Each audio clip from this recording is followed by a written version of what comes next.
안녕하세요. 저는 서울 마곡동에 살고 있는 30대 초반의 여성입니다. 저는 얼마 전 결혼을 약속한 예비 남편놈과 파혼을 했는데요. 제가 살면서 별의별 사람을 다 봤지만 저희 예비 남편놈 같은 뻔뻔하고 철면피 같은 인간은 본 적이 없기 때문이죠. 그게 어느 정도였냐면 저와 결혼을 약속해놓고 저에게 쓰는 돈을 아까워하더니 본인이 들어가는 결혼 비용을 아끼기 위해 별의별 짓을 다 했던 겁니다. 나중에는 이게 사람이 맞나 싶을 정도였습니다. 하지만 자린고비처럼 구는 건 예비 남편만이 아니었습니다. 알고 보니 시댁 식구들이 더한 인간들이었으니까요. 나중에는 저희 엄마 환갑잔치까지 찾아와 대단한 진상짓까지 벌였습니다. 그래서 결국 그런 예비 남편놈과 시댁에 크게 한방 먹이며 파혼을 하게 되었는데요. 여러분께 그 사연을 말씀드리고 싶어 이렇게 사연을 보내게 되었습니다. 예비 남편놈은 연애할 때까지만 해도 주변에서 전부 부러워할 정도로 괜찮은 사람이었습니다. 대기업에 다니면서 능력도 인정받고 있었고 또 매너도 좋고 젠틀해서 사람들에게도 늘 인기가 많았습니다. 게다가 저한테는 안 그랬지만 돈 재산도 똑 부러지고 철저해서 연애 시절에는 그게 정말 더 예비 남편을 괜찮게 보이게 만들었어요. 저도 회사는 다르지만 대기업에 다니고 있었고 그래서 주변에서 남편과 제가 정말 잘 어울린다는 소리도 많이 들었습니다. 저도 예비 남편을 많이 좋아했기에 그 소리가 싫지가 않았어요. 그래서 예비 남편이 저에게 청혼했을 때 결혼을 결심하게 되었고요. 이렇게 빠릿빠릿하고 똑 부러진 사람과 결혼하면 고생하며 살 일도 없고 정말 행복하게 잘 살 수 있을 것 같았거든요. 그 모든 것이 저의 착각인 줄도 모른 채요. 저와 결혼을 약속하고 나자 예비 남편놈이 숨겨왔던 본색을 점점 드러내기 시작했던 겁니다. 예비 남편은 본가가 회사에서 멀어 따로 자취를 하며 살고 있었거든요. 그래서 제가 결혼을 약속한 후 예비 남편 집에 처음으로 놀러 가게 되었는데 제가 예비 남편 자취집에 방문하기 전 조금 이상한 소리를 하더라고요. 저기 도영아, 너도 알지? 내가 돈 함부로 쓰는 거 싫어하고 꼼꼼하게 합리적으로 쓰는 거 좋아하는 거.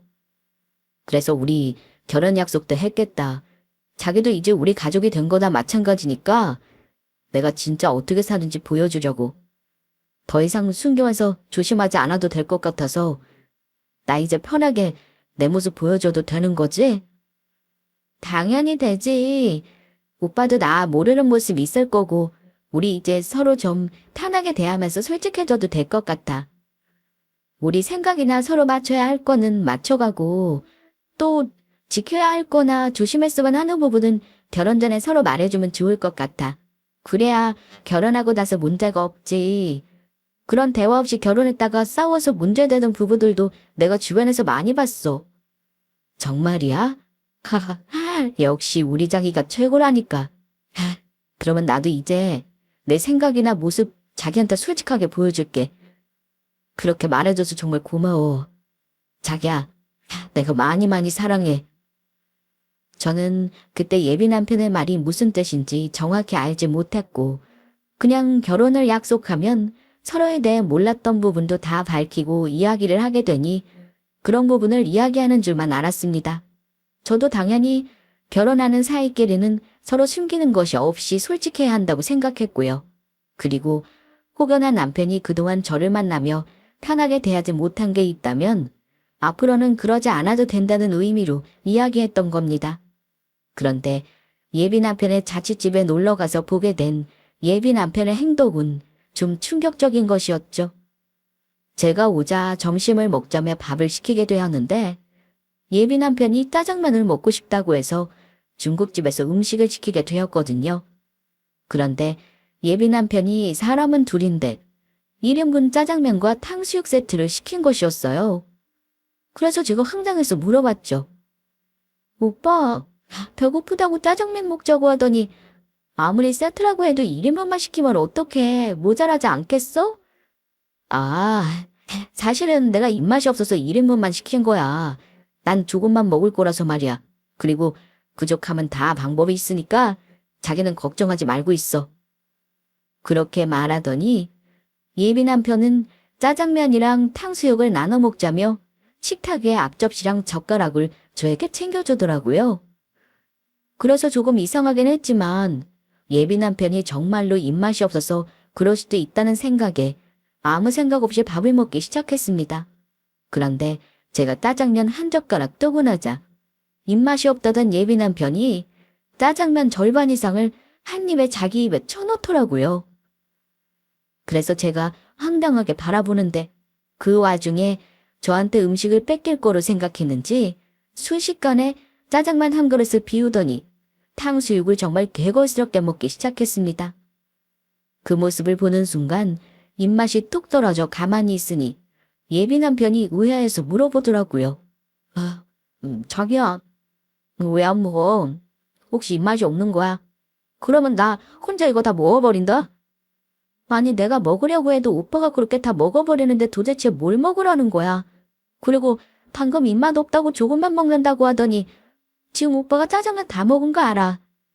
아하, 내가 그랬나? 사실 입맛이 없었는데 또 막상 보니까 갑자기 배고파져서. 그러면 걱정하지 마. 내가 다 방법이 있다고 했잖아. 내가 다시 먹을 거 만들어줄게. 여기 짜장면 남은 양념에다가 밥 비벼 먹으면 된다고. 그러면 1인분 같은 2인분으로 우리 두 사람이서 2인분으로 충분히 배부르게 먹을 수 있어. 어때? 이러면 식비도 절약하고 참 좋은 거 같지? 뭐? 식비를 절약해. 우리 사이가 아무리 가깝다지만 같이 먹은 짜장면에 밥을 비벼서 먹자니 난 비이상해서 그렇게 못해. 그리고 짜장면 얼마나 한다고 이러는 거야. 오빠는 내가 먹는 게 그렇게 아까운가 봐. 그리고 오빠가 편하게 오빠 모습 보여주겠다는 게 혹시 이런 거 말한 거야. 그제야 예비 남편은 자기 행동에 뜨끔했던 건지 저에게 재빨리 사과하며 말하더군요. 설마. 아니야, 절대 아니라고. 그리고 우리 도영이 밥 사주는 게 아깝기는 왜 아까워. 그냥 나는 자기도 괜찮을 줄 알고 그랬던 거야.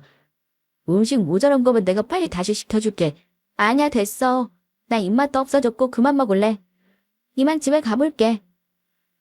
그렇게 저는 예비 남편 집에서 나오게 되었습니다.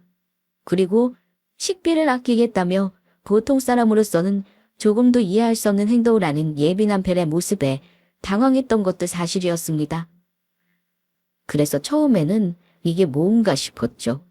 하지만 그 후 예비 남편은 다시 저한테 그런 모습을 보여준 적이 없었고 다시 예전처럼 매너 있고 젠틀한 예비 남편의 모습으로 돌아와 잠시 그때 예비 남편이 정말로 실수를 했나 보다 생각했었습니다. 그런데 제가 처음으로 시댁에 인사드리러 가던 날 더 엄청난 것이 절 기다리고 있더라고요. 어서 와요. 반가워요. 우리 첫째가 결혼하고 싶은 여자가 생겼다니 이렇게 참하고 예쁜 아가씨를 데리고 왔네. 네, 어머님, 아버님. 부족하지만 앞으로 잘 부탁드립니다. 그리고 말씀 편하게 하세요. 이건 제가 어머님이랑 아버님께 드리려고 사온 선물이에요. 마음에 드실지 모르겠네요. 세상에 선물이라고? 뭘 이런 걸 다 준비했어. 고마워. 잘 먹을게. 도영이 많이 배고플 텐데 조금만 기다려라. 내가 얼른 밥 맛있게 차려줄게. 제가 시부모님께 선물로 사온 것은 백화점에서 파는 과일 바구니랑 공진단이었습니다. 그리고 제가 한 선물을 마음에 들어 하는 예비 시부모님의 모습에 저는 안심할 수 있었죠. 혹시 제 선물을 마음에 안 들어 하시면 어쩌나 걱정을 했었으니까요. 그런데 이상한 일이 일어난 건 그때부터였습니다. 갑자기 예비 시모가 남편 남동생인 도련님에게 뭘 알아보라고 시키더라고요. 그래서 저는 예비 시모가 도련님에게 뭐 따로 시킬 일이 있나 싶어 무심히 넘어갔습니다. 그리고 시댁을 구경하는데 가만히 보니 물건들이 조금 이상했습니다. 시댁 식구가 사는 아파트도 지은 지 얼마 안 된 신축에 집도 넓었는데 집안을 채운 물건들이 특이했거든요. 물건들이 오래된 것은 검소하게 살다 보면 그렇다고 칠 수 있는데 시계며 거울이며 증정용 물건들이 많더라고요. 그리고 식탁은 의자들도 각각 모양이 다른 것들이었죠. 그래서 제가 이상하게 생각하는 걸 느꼈는지 예비 시모가 말씀하시더라고요. 아하하, 의자들 모양이 다 달라서 조금 이상하지? 사실은 이 식탁이라 의자 전부 주워온 거다. 이렇게 멀쩡한데 버리는 것도 아깝고 그래서 내가 쓰기로 했어. 요즘 사람들은 물건 아까운 줄도 모르고 왜 그렇게 쉽게 버리는지 모르겠구나. 아, 네. 남한테 피해주는 것도 아니고 아껴 쓰면 좋은 거죠. 그래도 그때까지는 그럴 수 있다고 생각했어요. 나이가 드시면 어른들이 물건 아까워하시는 분들도 있는 걸 알고 있었고 충분히 살면서 그럴 수 있다고 생각했으니까요. 하지만 제가 이상함을 감지한 것은 바로 그 다음 일이었습니다. 밥을 먹다가 제가 식탁에 있던 티슈를 꺼내 입을 닦으려고 하니 예비 시어머니가 놀라며 저를 막는 것이었어요. 그래서 저도 깜짝 놀라 예비 시모를 바라보게 되었죠. 토영아 잠깐만. 너 지금 뭐 하는 짓이니? 네. 제가 뭐요? 아니 그 티슈 우리 집 데코 장식으로 쓰려고 둔 건데 그 아까운 걸 그냥 막 쓰려고 하면 어떡해? 그거 말고 내가 두루마리 휴지 줄 테니까 그걸로 써. 쓸 때는 한 칸씩만 끊어서 쓰는 거 알지? 한 칸씩요? 네, 알겠습니다. 티슈로 쓰지 않는 거면 식탁에 두지 않으면 되는 거고 굳이 그걸 장식으로 해놓은 시댁이 이해가 가지 않았습니다. 또 휴지를 한 칸만 잘라서 쓰라니 지금이 무슨 못 살던 6, 70년대 시절도 아니고 저의 입장에서는 도무지 이해할 수 없는 사고방식이었습니다. 그래도 일단 처음 시댁에 인사드리러 온 것이고 티를 내지 않고 있었어요. 하지만 제가 정말 기분 나빠할 일은 그 다음에 일어났죠. 식사를 마치고 거실에 앉아서 다 같이 차를 마시고 있는데 갑자기 도련님의 핸드폰을 확인하더니 신나서 예비 시모에게 이야기했던 겁니다. 엄마, 형수님이 사온 과일 바구니 산다는 사람 있어. 과일 바구니 알아보니까 20만 원 정도에서 13만 원에 팔겠다니까 바로 사겠다고 하네. 나 지금 이거 바로 거래하고 올 테니까 잠깐만 기다려. 세상에 그래? 이게 웬 떡이야. 13만 원이 꽁으로 생겼네. 솔직히 백화점에서 파는 이런 비싼 과일 시장 가면 1, 2만 원이면 시커 배 터지게 먹을 수 있는데 그냥 먹으면 좀 아깝지. 이렇게 밟은 돈으로 가질 수 있는데. 엄마 그러면 지금 빨리 거래하고 올게. 잠깐만 기다려. 그 모습을 보는데 정말 어처구니가 없더라고요. 예비 며느리가 사오는 선물을 그 앞에서 중고로 팔아버리는 시댁이라니. 휴지는 그렇다 쳐도 정말로 이건 아니란 생각에 기분이 상하고 말았습니다. 그러는 와중에 도련님은 정말로 겉옷까지 걸치고 제가 사온 과일 바구니를 팔러 나갔고 예비 남편이 제 표정을 보더니 기분이 상한 걸 알았는지 바로 예비 시모에게 뭐라고 하더라고요. 엄마, 도영이가 엄마랑 아빠 먹으라고 사온 선물을 중고로 팔면 어떡하자는 거야. 그것도 선물 사온 사람 앞에서 기분 나쁘게. 엄마가 다른 사람한테 선물한 거 그 앞에서 막 팔아버리고 그러면 기분 좋겠어? 엄마 때문에 도영이가 나랑 결혼 안 하겠다고 하면 책임질 거냐고. 그렇게 내가 심한 짓을 한 건가? 아유, 도영아, 기분 나빴다면 정말 미안하다. 정말 고의는 아니었어. 아니, 사실 백화점 과일이 너무 비싸기도 하고 우리가 먹기에는 조금 부담스러워서 그랬다. 내가 실수한 거면 이거 미안해서 어떡하냐? 앞으로는 정말 조심하마. 지금이라도 전화해서 둘째한테 과일 바구니 파는 거 취소하라고 그러마.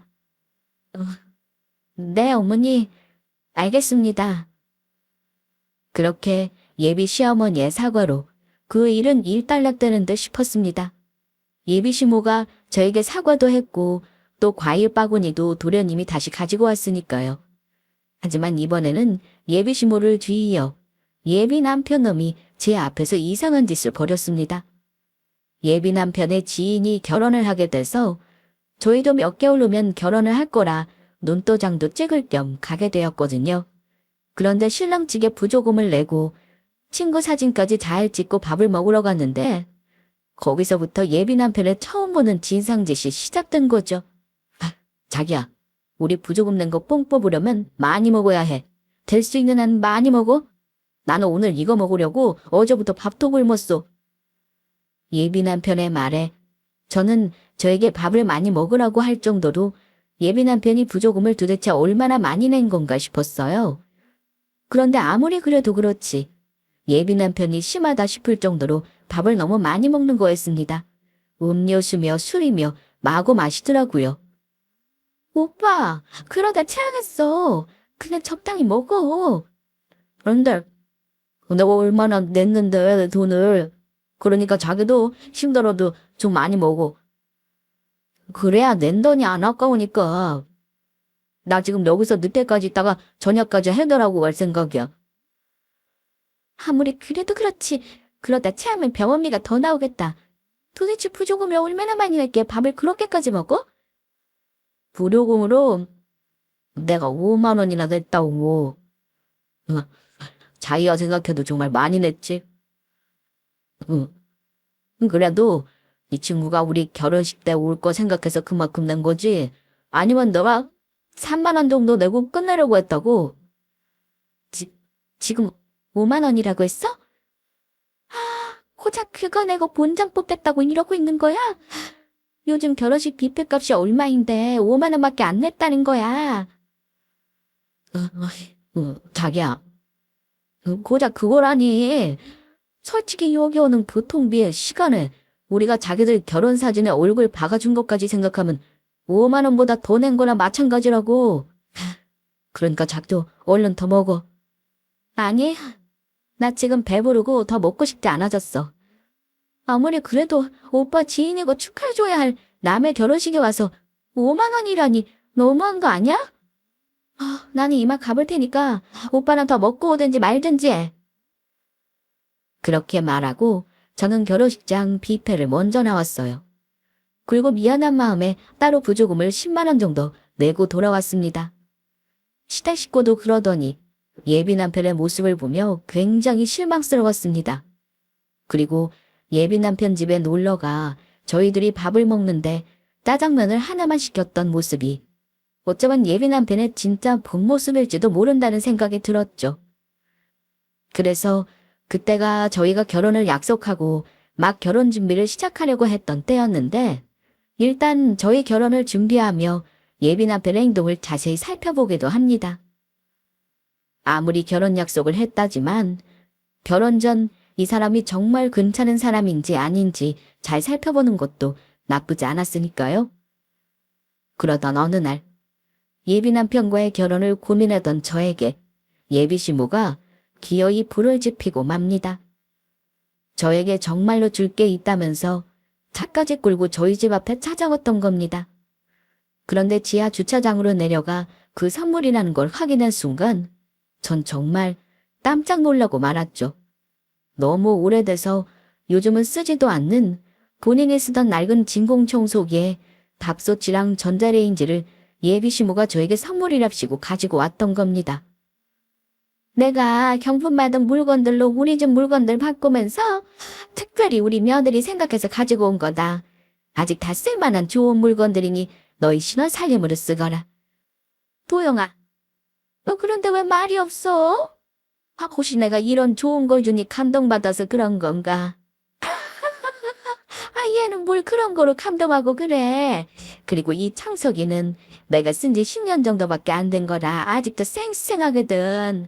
아마 더 5, 6년은 더 쓸 수 있을 거야. 당장 버려도 이상해야 할 거 없는 물건들을 가지고 와서 처심 쓰듯 말하는 시어머니 행동이 너무 황당해 저는 솔직하게 말했어요. 어머니, 지금 이게 뭐 하시는 건가요? 저희 신혼살림에 지금 시댁에서 쓰던 그보다 낡아서 이젠 제대로 쓰지도 못한 것들을 쓰라고 가지고 오신 건가요? 예, 이게 낡긴 왜 낡아? 요즘 세상에 아무리 살기 편해졌다고 해도 환경을 생각해서 아끼고 살아야지. 그러면 못 쓴다. 나도 내가 아끼던 물건들 너한테 주는 건데 왜 그래? 그렇게 아끼던 물건이면 저 주실 필요 없으니 다시 가져가서 어머니께서 쓰세요. 새 것도 아니고 오늘 시어머니가 자기 아들 신혼집에 쓸 물건을 집에서 쓰던 물건을 주나요? 솔직히 이런 말씀까지 드리고 싶지 않았는데 어머니 쓰던 살림 선물이라고 가지고 오신 거 저 무시한 것 같고 그렇게 기분이 썩 좋지 않네요. 그러니까 저 이거 못 받겠으니까 전부 그냥 가지고 가세요. 아니면 제가 이 물건들 직접 폐가전으로 신고해서 밖에다 버릴까요? 너 미쳤냐? 이 아까운 걸 버리긴 왜 버려? 알겠다. 나도 너 생각해서 가지고 온 건데 정 마음에 안 든다니 어쩔 수 없지. 그만 가지고 가마. 나중에 후회나 하지 말아라. 딱 봐도 지금 버려도 이상해할 거 없어 보이는 물건들을 주면서 받지 않는다고 기분 나빠하는 시어머니 모습에 저야말로 황당하고 어이가 없었습니다. 그래서 저는 아무래도 예비 남편과의 결혼이 정말로 어렵겠다는 생각이 들었어요. 예비 남편도 결혼을 약속한 순간부터 점점 더 본색을 드러내며 돈에 대해 지나치다 싶을 정도로 궁색하게 구는 데다 시어머니는 더한 모습을 보여주니 이대로 결혼을 하면 정말 나중에 큰 문제가 될지 모르겠다는 생각이 들었거든요. 그래서 이미 식장까지 예약하며 결혼 반지까지 맞춰놓은 상태였지만 예비 남편에게 제가 일단 여러 가지 핑계를 대며 저희 신혼집이며 나머지 결혼 준비하는 걸 미루고 있는데 눈치가 없는 건지 예비 남편이 어느 날 저와 만나 제대로 된 헛소리를 하는 것입니다. 저희는 이미 결혼을 약속하면서 반반해서 준비를 하기로 했었는데 그걸 빌미로 치사한 짓까지 벌이려고 했던 겁니다. 자기야, 우리 반반 결혼하기로 했던 거 기억하지? 저기 그래서 하는 말인데 우리가 이왕 반반하기로 한 거 정말 제대로 된 반반으로 해야 할 것 같아서 내가 목록을 적어온 게 있거든. 응, 무슨 목록? 다른 게 아니고 사실은 내가 가계부 적는 걸 좋아해서 우리 만나면서 내가 썼던 데이트 비용을 적어놨어. 우리가 정말 반반하는 거면 데이트하면서 썼던 비용에서부터 합쳐서 반반하는 게 맞을 것 같아서. 그래서 그러는데 우리 결혼식 준비하면서 드는 비용에서 내가 데이트에 썼던 비용은 당연히 빼줄 수 있는 거지? 그렇게 말하면서 예비 남편 놈은 자기가 데이트 비용을 쓴 목록이 적힌 노트를 저에게 주려고 하더라고요. 그리고 전 예비 남편 놈의 말에 분노하고 말았죠. 저는 살면서 반반 결혼 준비하는 돈을 데이트 비용까지 포함해서 뺀다는 소리를 태어나 들어본 적이 없거든요. 하지만 전 이미 예비 남편 놈과의 결혼에 대해서 고민하던 중이었고 그날 딱 답이 나오더라고요. 더는 참을 이유가 없다고 생각했습니다. 그래서 저도 예비 남편 놈에게 이야기를 했죠. 당연히 빼도 되지. 진짜야? 역시 자기는 이해심도 많고 통도 크다니까. 그런데 오빠가 우리 만나는 동안 데이트 비용 쓴 거 빼면 내가 썼던 데이트 비용도 빼는 거 맞지 않아? 오빠도 알지? 오빠네 부모님 생활비 도와줘야 한다고 해서 우리 데이트할 때 내가 돈 더 많이 쓴 거? 나도 오빠 만나면서 우리 데이트 비용 어디다 썼는지 가계부에 적어놓은 거 있으니까 그 돈도 빼고 우리 반반하자. 그래야 공평한 거니까. 어때? 나쁘지 않지? 자기 데이트 비용 쓴 거 내가 내 돈만 쓴 것만 생각했지 그걸 생각 못했네. 자기야, 그러면 미안한데 데이트 비용 쓴 돈 결혼식 비용에서 빼는 건 일단 취소야. 다시 생각해보니까 데이트 비용까지 합쳐서 결혼식 비용에서 뺀다는 게 너무 인색해 보이고 결혼하는 사이에 너무 치사하고 옹졸해 보여서 괜히 이상한 소리해서 미안. 그 소리가 끝나자마자 저는 마음속에 있던 하고 싶은 말을 예비 남편놈에게 했습니다. 이런 자식이 다 있어. 야, 너는 네 돈 쓴 거만 아깝고 아낄 줄 알았지. 나는 돈을 얼마나 쓰든 상관없다는 거냐? 지가 유리한 거 같을 때는 데이트 비용까지 빼서 반반 결혼하자고 하더니 내가 쓴 돈 생각하니까 그새 말을 바꿔. 자기랑 결혼할 사람한테도 계산적인 네 놈. 정말 찔린다. 미안한데 나 너랑 결혼하는 거 더럽고 치사해서 못하겠거든. 너야말로 인색하고 옹졸해서 결혼할 마음 싹 사라졌으니까 결혼하려고는 다른 데 가서 알아봐. 그리고 예비 남편놈에게 저에게 주려고 했던 데이트 비용이 적힌 노트를 두 손으로 들어 예비 남편놈의 볼때기를 때려줬습니다. 그러자 그날부터 예비 남편놈이 저한테 미안하다며 사과하며 애걸하기 시작하더라고요. 반반 결혼하자는 소리도 안 하고 더는 옹졸하게 자기 돈 쓰는 것만 챙기지도 않겠다며 딱 한 번만 봐달라고 했습니다. 제가 받아주지 않자 정말 울고불고 난리도 아니더라고요. 그래도 저는 정말 끝낼 생각이었습니다. 그런데 막상 파혼할 생각을 하니 차마 저희 부모님 때문에 그럴 수가 없겠더라고요. 저희 부모님이 예비 남편을 무척 좋아했거든요. 다른 걸 좀 치사하게 굴어도 예비 남편놈이 저희 부모님께는 정말 잘했으니까요. 그리고 저희 부모님이 지인이며 친척들에게 괜찮은 사위 얻었다고 계속 자랑을 하시니 그걸 보는데 예비 남편과 파혼할 거라는 말이 차마 입에서 떨어지지 않았습니다. 그래서 전 예비 남편놈에게 마지막으로 딱 한 번만 기회를 주기로 합니다. 그러나 제가 준 마지막 기회를 허무하게 만들 정도로 예비 남편놈은 정신을 차리지 못하고 결국 저에게 옹졸함과 치졸함의 끝을 보여주고 말았습니다. 엄마 환갑이 다가오고 있었는데 거기에 시부모님을 안 부르는 것도 이상해 예비 남편에게 이야기해 초대하게 되었습니다. 그런데 그 일로 예비 남편이 전화로 이상한 걸 묻더라고요. 자기야, 그런데 장모님 환갑 어디서 하는 거야? 엄마가 어디서 하는지 장소에 따라가는 사람 수가 달라질 것 같다고 해서. 사람 수가 달라질 게 있는 거야. 어차피 자기네 식구 딱 4명뿐이고 오실 수 있는 분만 오면 될 것 같은데. 그래도 엄마는 좀 중요한 문제인가 본데. 그래? 우리 지금 유명한 한우집에서 엄마 환갑하기로 했거든. 엄마가 그 집 고기를 좋아해서. 뭐, 한우? 장모님 환갑하기로 했다는 그 한우집 고급 식당으로 되게 유명한 데 아니야? 일단 알겠어. 그러면 엄마한테 말해서 몇 명 가게 되는지 나중에 문자로 이야기해 줄게. 알려줘서 고마워? 얼마 지나지 않아 예비 남편에게 문자가 왔고 예비 시부모님과 예비 남편 그리고 도련님까지 그렇게 총 4명이 갈 거라는 답장을 받았습니다. 그래서 저도 알겠다고 하고 4명짜리까지 합쳐 식당 예약을 하게 되었죠. 그런데 시댁에서 시부모님이랑 남편이랑 도련님이랑 딱 4식구만 온다고 했는데 막상 엄마 환갑잔치 때 온 시댁 식구의 인원은 그것이 아니었어요. 시부모님이 저희 엄마 환갑날 사돈의 8촌까지 불렀는지 시부모님이랑 남편이랑 도련님 포함 15명이나 더 데리고 왔던 겁니다. 그래서 제가 너무 당황해서 예비 남편에게 물었어요. 오빠, 이게 뭐야? 분명히 오빠네 식구 4명만 온다고 하더니 이게 도대체 어떻게 된 거냐고? 이게 몇 명이야? 이미 예약한 인원이 있는데 이렇게 많이 데리고 오면 어떡해? 자기야 미안해. 나도 이렇게까지 될 줄은 몰랐는데 엄마가 장모님 환갑이라고 하니까 친척들까지 전부 장모님 환갑 축하해드리고 싶다고 오고 싶다고 하지 뭐야. 얼마 오면 우리 결혼식에 올 사람들인데 친척들 전부 기분 나쁘게 할 수도 없고 그래서 어쩔 수 없이 내가 데리고 왔어. 그런데 자기야, 장모님 환갑 축하해주러 왔는데 돈 받는 건 아니지? 우리 친척들 절대로 쫓아내면 안 돼. 좋은 게 좋은 거라고 우리 식구들도 장모님 환갑에 끼워 좀 주라. 다들 바쁜 시간 쪼개서 장모님 환갑 축하해주러 온 사람들이라고.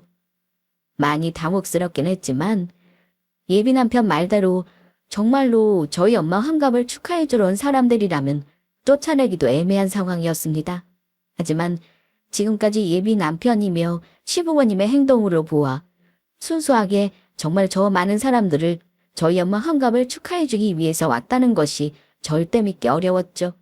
그런데 제가 뭐라고 말하기도 전에 시댁 식구들은 시어머니의 진두지휘 아래 무작정 식당 안에 자리를 잡고 앉기 시작했던 겁니다. 고급 한우 식당이라 대부분 방으로 되어 있었는데 방마다 문이 있어서 열면 한방처럼 이어질 수 있게 만들어진 곳이었거든요.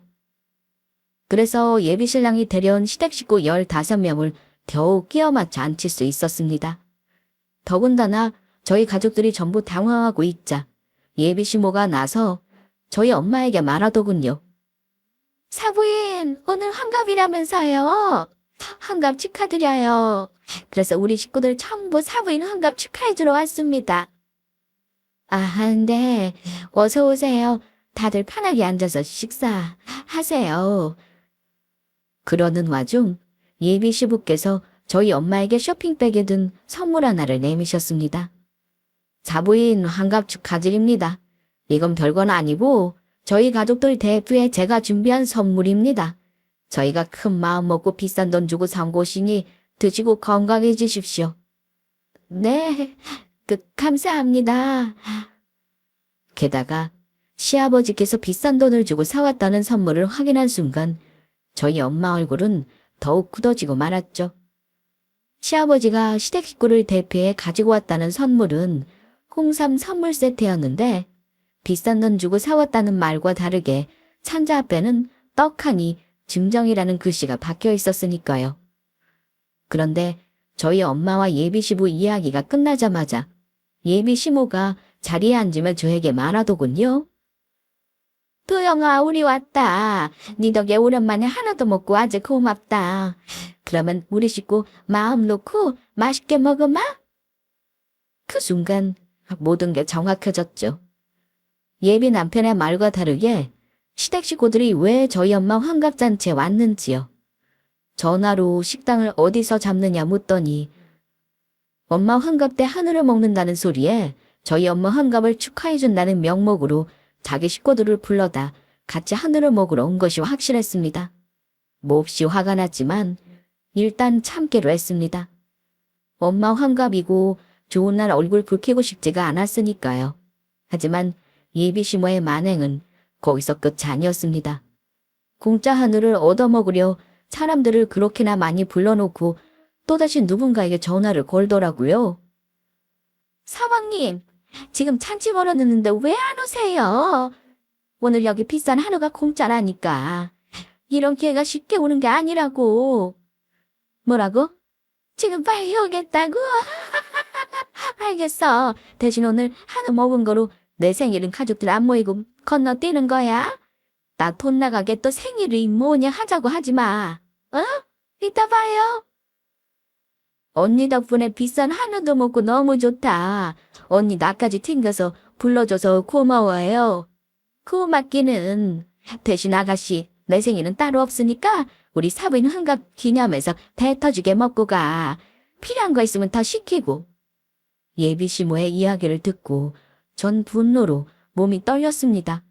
그날은 정말 시댁 식구들의 추잡함에 절정을 보고 말았던 겁니다. 저희 엄마 환갑 때 자기들 배를 채우려고 사람들을 데리고 온 것도 모자라 그 이유가 뻔뻔하게도 시어머니 생일 대신 저희 엄마 환갑에 시댁 식구를 다 데려와 밥을 먹이려고 했던 거니까요. 정말로 세상에 뭐 이런 인간들이 다 있나 했어요. 그리고 마지막 히트는 정말 맨 끝에 일어났어요. 예비 남편과 시어머니는 시댁 식구들이랑 먼저 나가보겠다고 하더니 카운터 앞에서 시댁 식구 먹을 한우를 추가로 주문해 포장까지 하고 있었던 겁니다. 누가 봐도 저희 엄마 생신을 축하해주러 온 게 아니고 본인들이 먹고 싶은 한우를 실컷 먹고 저희 엄마 환갑을 이용해 비싼 한우 고기까지 공짜로 포장해 가려는 심보였죠. 그러더니 예비 남편 놈과 시어머니가 저에게 말하더군요. 자기야, 이 집 고기 너무 맛있어서 싸가는 건데 혹시 기분 나쁜 건 아니지? 원래 이런 날을 많이 베풀어야 장모님도 더 건강하고 오래오래 사시는 거라고. 그리고 우리 결혼도 반반 안 하기로 하고 내가 신혼집 하기로 했으면 이 정도는 우리 식구가 먹어도 되는 거 아니야? 우리 아들 말이 맞다. 도영아, 설마 기분 나쁜 거 아니지? 오늘 정말 오랜만에 푸식하고 맛있게 잘 먹고 간다. 내가 오늘 1년치 먹어야 할 고기는 다 먹은 것 같다니까. 하지만 저도 더는 참지 않았습니다. 사람이 양심이라는 게 있는 건지 예비 남편놈이랑 끝장을 내야겠다는 생각이었어요. 게다가 생애 한 번뿐인 저희 엄마 환갑을 망친 시부모님이며 예비 남편놈도 더는 용서가 안 되었습니다. 저는 기어이 엄마 환갑날 폭발하고 말았죠. 그래서 예비 남편놈과 끝내기로 하고 그동안 참아왔던 말을 했습니다. 진짜 이 인간들이 보자 보자 하니까 무슨 그지 새끼들도 아니고. 니들 남의 엄마 환갑잔치 와서 이게 뭐 하자는 거야. 우리 엄마 환갑잔치가 니들 한우 처먹으라고 만든 날인 줄 알아? 야, 이 비룡배이 새끼들아. 그러자 제 말에 시어머니며 예비 남편놈이며 본인 잘못한 것도 모르고 기겁을 하며 말하더군요. 비룡뱅이? 너 지금 우리한테 비룡뱅이라고 한 거냐? 너 우리 시엠이랑 시댁 식구한테 무슨 말버릇이야? 어디서 배워먹은 버르장머리냐고? 네 부모님은 널 그렇게 가르치듯? 그러는 당신은 한우가 그렇게 처먹고 싶었으면 니들 돈으로 직접 사 처먹던지. 줄줄이 비엔나도 아니고 사람들 잔뜩 데리고 와서는 남의 환갑잔치 이용해서 처먹으라고 당신 부모가 그렇게 추잡하게 살라고 가르쳤어? 그리고 아줌마, 당신 생일은 당신 돈으로 직접 내고 하든지 어디 감히 우리 엄마 환갑잔치 이용해서 사람들 데리고 와서 밥 먹이고 있어. 이게 무슨 경우냐고. 사람이 저렇게서 사는 게 뭐가 나쁜데. 이렇게 한 푼도 분 아껴야 사람이 잘 사는 거라고. 이게 다 삶의 지혜니까 너도 명심하고 살아라.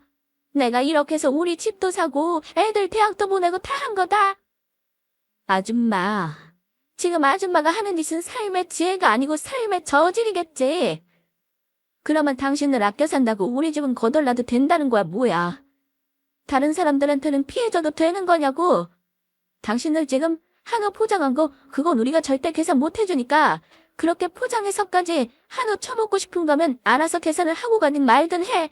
알겠어? 자기 정말 해도 너무한다. 지금 우리 엄마한테 그게 무슨 말버릇이야? 아무리 그래도 우리 엄마 당시 시어머니 될 사람이라고. 자기 자꾸 이러면 나 자기랑 결혼 안 하고 파혼할 수밖에 없어.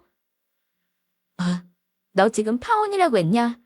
그거 아주 듣던 좀 반가운 소리네. 안 그래도 나도 너처럼 니들 식구들만 챙기는 이기적이고 궁상맞게 사는 비렁뱅이 놈이랑 결혼하기 싫어서 파혼하자고 하려고 했는데 아주 잘 됐어. 좋다 하자. 그 파혼 당장 해. 저기요. 지금 뭐라고 했어?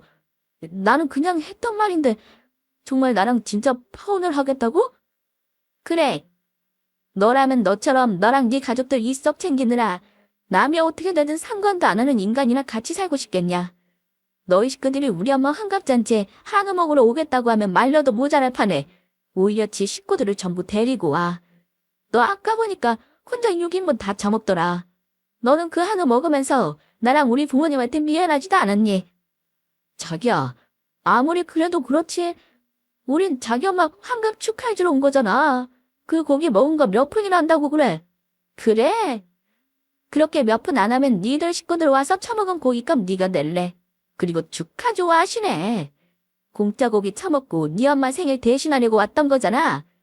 그래서 그렇게 생신 축하해주려고 온 인간들이 선물이라는 게 달랑 하나에 그것도 증정료 홍삼이 전부냐. 저기요 그걸 어떻게 알았어? 너는 글도 못 읽어? 떡하니 홍삼 상자에 증정이라고 적혀있다만. 전부 됐고 오늘에서 너랑은 끝이야. 어디 그렇게 공짜 밝히면서 궁상맞게 평생 살아봐라 이 추잡한 자식아. 영원히 안녕이다. 그렇게 저는 그날 예비 남편놈과 파혼을 선언하고 끝을 냈죠. 그래서 저는 시댁 식구가 포장한 한우 고깃값은 빼고 식사값만 계산하고 나왔습니다. 그런데 저희가 식사값만 계산하고 나오자 시어머니며 시댁 식구들이 포장한 고깃값을 식당에 계산 못하겠다고 난동을 피우다가 경찰서에까지 끌려갔던 것 같더라고요. 그리고 그곳에서도 한참 고깃값을 깎아달라느니 증종용 덤을 더 달라느니 진상짓을 하다가 영업방해로까지 신고당해 홍구녕이 난 것 같았습니다. 그래서 결국 포장한 고깃값은 시어머니가 시댁 식구들 것까지 전부 계산을 했다고 하더라고요. 그리고 얼마 후 예비 남편놈은 제 마음을 돌리기 위해서인지 계속해 전화를 걸더라고요. 그래서 제가 전화를 받으니 저에게 애걸하며 매달리기 시작했습니다. 자기야, 그날은 내가 너무 심했어. 그러니까 한 번만 용서해주고 우리 다시 시작하면 안 될까? 용서는 무슨 용서? 너 그날 네 시댁 식구 전부 데리고 왔을 때 이미 선 넘은 거였어. 네 식구들 데려와서 우리 엄마 환갑잔치 그렇게나 망쳐놓았을 때 나랑 파혼할 생각도 안 하고 그랬던 거니? 자기야, 내가 잘못했어. 당신은 앞으로 안 그럴게. 그러니까 파혼하자는 말만 하지 말아줘라. 아니, 나는 너라는 인간이랑 니들 식구한테 질릴 대로 질렸고 너처럼 니 돈 아끼려고 너랑 결혼할 사람이며 처가며 어떻게든 상관없다는 인간 나도 싫거든? 그러니까 우리 그만 여기서 끝내. 그리고 이왕 끝내는 마당이라 내가 너희 가족들 모두 우리 엄마 환갑 때 와서 음식 먹은 거 전부 음식값 뱉어내려고 하고 싶지만 특별히 그날 너희 가족들 먹은 음식값은 받지 않을게. 대신 돈 말고 다른 걸로 받을게. 내가 너한테 보낸 서류 있으니까 받으면 잘 확인하고 그대로 해주기만 하면 돼. 자기가 서류라니. 무슨 서류? 자기가 그렇게 말하니까 겁나잖아. 겁나든 말든 내가 보낸 서류나 잘 받아. 저는 그렇게 예비 남편놈과 전화를 끊었습니다. 그리고 며칠 후 제가 보낸 서류에 예비 남편이며 시부모님이며 아주 난리가 났더라고요. 예비 남편과 시어머니가 저를 만나자고 먼저 연락이 왔으니까요. 그래서 전 파혼하며 마무리 정리해야 할 일도 있고 예비 남편과 시모가 만나자고 한 카페로 나가게 되었습니다.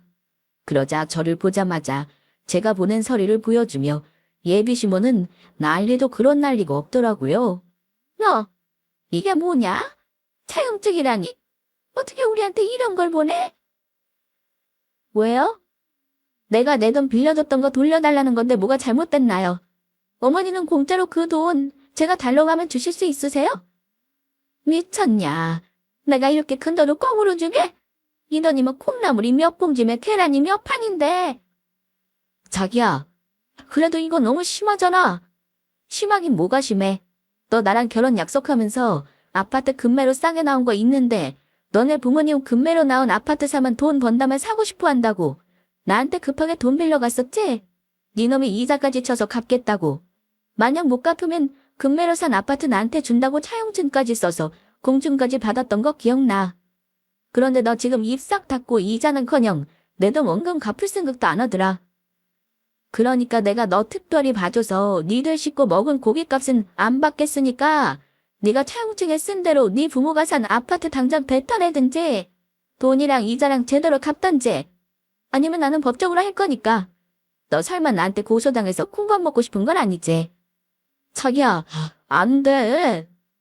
사실 우리가 결혼하면 이야기하려고 했는데 그 금매로 산 아파트에 조금 문제가 생겨서 당장 돈 갚기가 힘들어졌다고.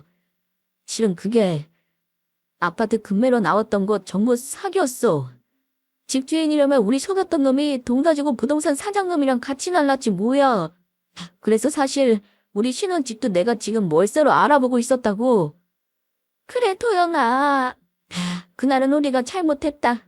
내가 한우를 먹은 지 오래돼서 그때 눈이 뒤집혀져서 제정신이 아니었어. 정지가 원한다면 그날 우리 식구들이 먹은 한우값은 돌려줄 테니까 우리 아들이랑 파혼하겠다는 말은 취소해주면 안 될까? 너 아니면 피까지 진 우리 아들이랑 누가 결혼을 하겠니? 앞으로는 네 앞에서 절대로 궁상맞게 안 골게. 남녀간의 인연이라는 게 하늘에서 내려주는 거라고 하고 그런 일로 두 사람이 헤어지는 건 아니지 않니? 뭐야. 당신들 그러면 내 돈 빌려서 사기까지 당해놓고 그동안 말도 안 하고 있었던 거야? 그래놓고 지금 나 속이고 월세집 구해서 결혼하려고 했었던 거냐고? 자기야, 내가 잘못했어. 그러니까 제발 마음 좀 돌려줘. 지금 우리 결혼 준비하느라고 쓴 돈이 얼마인데 이렇게 헤어지면 그동안 쓴 돈도 너무 아깝단 말이야. 그러니까 우리 그냥 이대로 결혼까지 쭉 하자. 지금 그동안 결혼 준비하면서 들어간 돈이 아까워서 그냥 결혼을 해?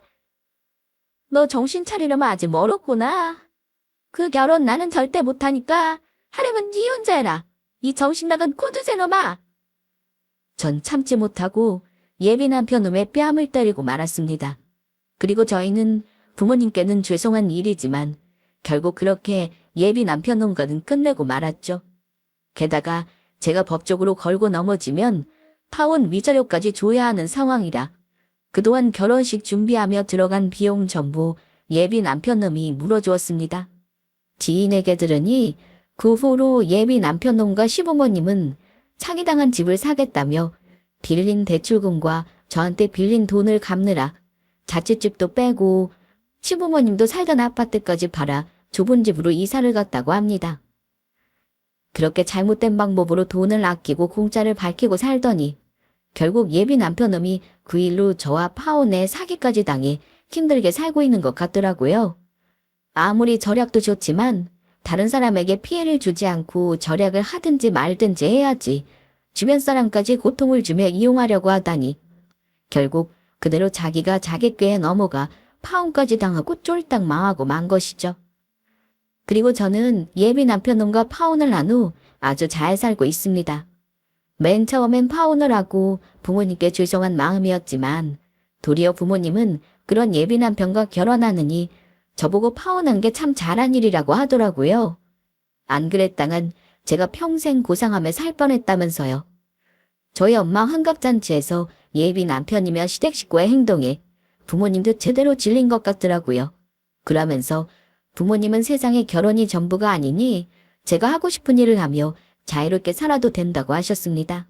그래서 일단 지금은 부모님과 함께 행복하게 살고 효도하며 저를 위해 살아보려 합니다. 아직 제가 나이도 젊고 또 하고 싶은 것들도 많으니 그래도 괜찮을 것 같아요. 제가 이번 일을 겪으며 느낀 것은 내가 누군가를 만나게 된다면 돈보다 나를 우선시하고 진정으로 아껴주는 사람을 만나야겠다는 생각이 들었습니다. 세상엔 돈보다 중요한 것들이 훨씬 많으니까요. 그러면 이만 제 사연을 줄이도록 하겠습니다. 끝까지 들어주셔서 감사합니다.